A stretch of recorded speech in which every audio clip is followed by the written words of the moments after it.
Casais lindos, vou começar aqui com algo que aconteceu, fato verídico, numa palestra conjugal, numa faculdade, onde a palestrante estava falando sobre fundamentos sólidos do casamento, e aí uma mulher foi fazer um seguinte comentário: olha, nós estamos vendo que o que o casamento fez aos nossos pais e também a outras pessoas, e nós não estamos gostando do que estamos vendo. O casamento está prestes a desaparecer, não é necessário ou atrativo se amarrar a uma pessoa, se restringindo a ela. E algum dia, quando e se eu escolher ter um filho, movido então pela pressão da sociedade, talvez acabe me casando, mas se algum dia isso acontecer, se o relacionamento for ruim, eu não vou me deixar prender por essa pessoa, porque isso é uma cilada.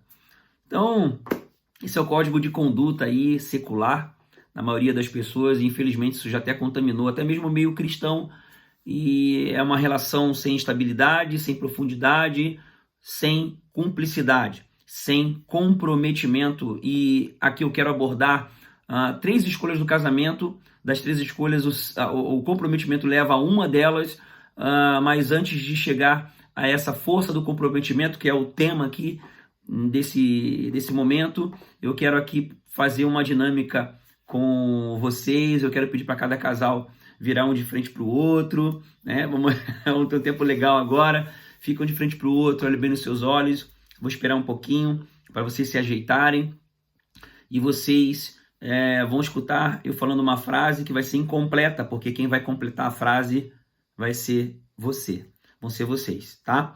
Então o casal vai completar, se ajustem aí como que vocês vão completar essa frase, tá bom? Então a primeira frase é a seguinte, vamos lá, cada um vai ter sua resposta provavelmente, tá? Então fiquem bem abertos a isso, beleza? Então vamos lá, primeira frase para vocês completarem. O marido pode falar primeiro, ou a esposa, como vocês escolherem melhor, decidam. Primeira frase: em nosso primeiro encontro, nós... Olhem para frente, olhem de frente para o outro aí e completa essa frase. Em nosso primeiro encontro, nós, se precisar dar um pause aqui no vídeo, pode dar um pause e depois a gente vai para a segunda frase, tá? Beleza? Em nosso primeiro encontro, nós... Legal. Ativou a memória? Vamos para a segunda frase. Eita, agora o negócio vai esquentar. Me senti atraído ou atraída por você pelo seguinte.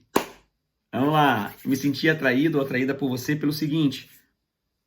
Complete a frase. Cada um vai falar sobre o seu ponto de vista, né? Pode dar um pause aqui se precisar.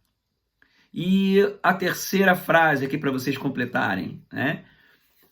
Minha recordação mais feliz do passado é...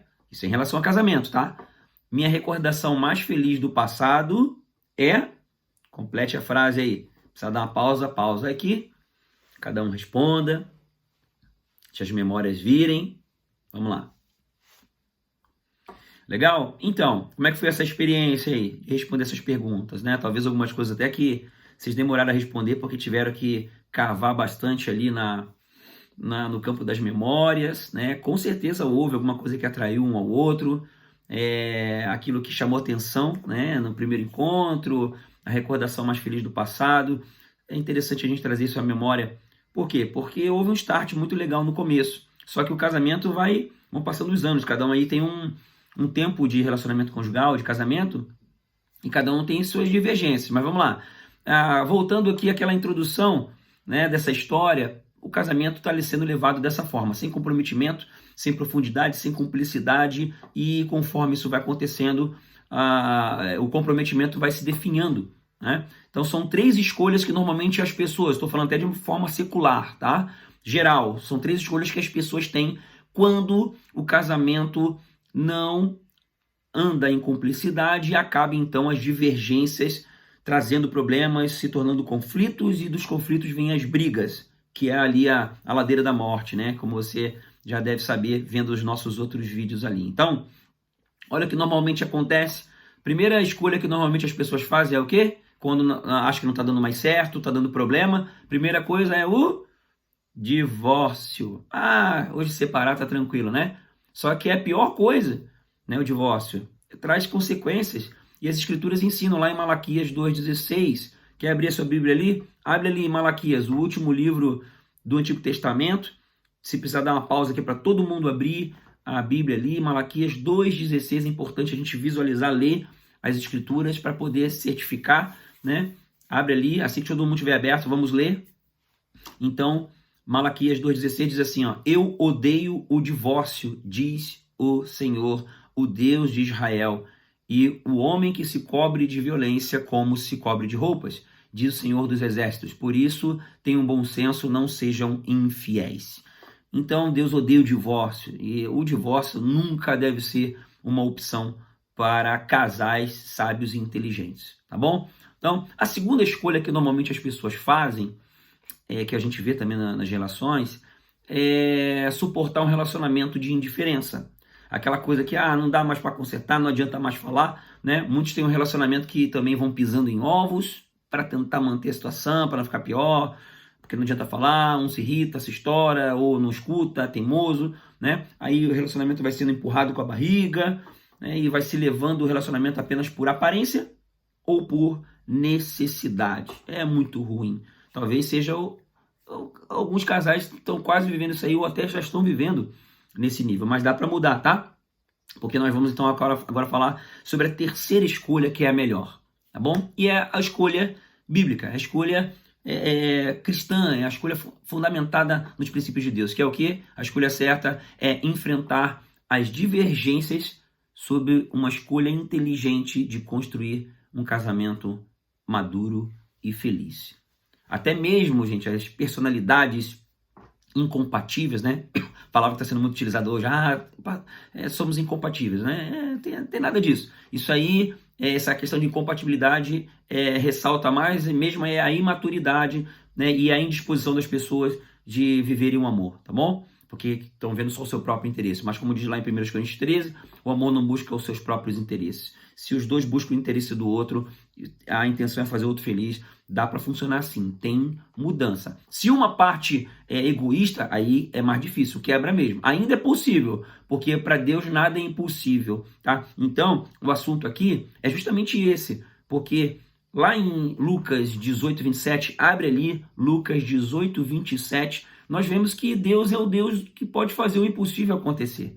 Então, se os casais estão buscando em Deus, pode ter certeza que Deus pode fazer um milagre. Lucas 18, 27 diz: Jesus respondeu, o que é impossível para os homens é possível para Deus. Então pode ter certeza, tudo pode mudar. Tá? Até as personalidades incompatíveis podem aprender a superar deficiências e incompatibilidades, tá bom? Então, essa escolha deve ser fundamentada nos princípios das Escrituras e os dois decidirem aprender e praticar os princípios de Deus no intuito de fazer o outro feliz, como eu já falei. Então, eu quero aqui então fundamentar. Abre ali, Bíblia ali, Gênesis 2, 24, volta lá no começo. Vamos lá, vamos ler a palavra, vamos ler as Escrituras. Gênesis 2, 24 diz assim, ó: por essa razão o homem deixará pai e mãe e se unirá à sua mulher, e eles se tornarão uma só carne. Tá? Isso foi lá no começo da criação, antes de ter pecado. Esse é o propósito original de Deus para a vida de cada casal. Em Hebreus 13, 4 diz assim: o casamento deve ser honrado por todos, o leito conjugal conservado puro, pois Deus julgará os imorais e os adúlteros. Então, é princípio de Deus. O casamento à luz de Deus não é formado por dois solitários indivíduos que competem entre si. Esse negócio de competir um com o outro, esquece, os dois seriam um só.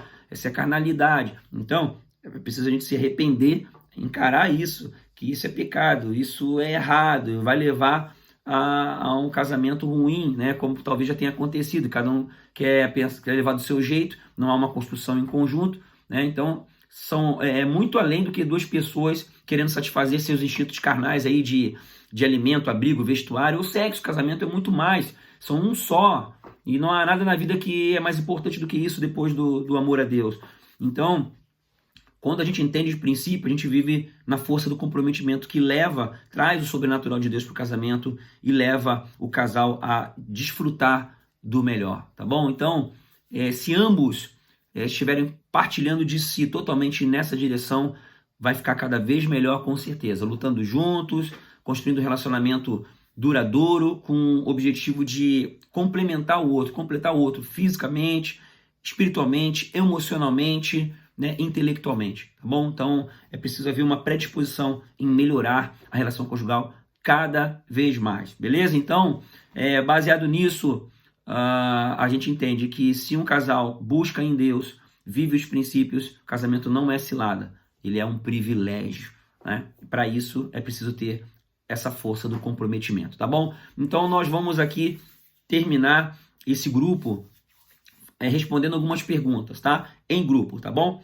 Vou fazer aqui as 2 perguntas, se quiser pausar e até, né, para poder ter tempo de responder, o grupo trabalhar. São 2 perguntas só, tá bom? Para a gente poder desenrolar aqui, bater um papo e ter essa edificação mútua. Bom, primeira pergunta é: quais os 2 pontos mais fortes do seu casamento hoje? Vamos lá, quais são os 2 pontos mais fortes? Vamos conversar aí, cita aí do seu casamento, é claro, na sua ótica, né? Às vezes para o marido é um, para a esposa é outro, pode acontecer. Mas quais são os pontos fortes? Vamos aí, vamos declarar força aí. O que é bom? O que tem sido bom? E a segunda pergunta é: hoje, o que você poderia fazer para melhorar o seu casamento? Beleza? O que você poderia fazer hoje para melhorar o seu casamento?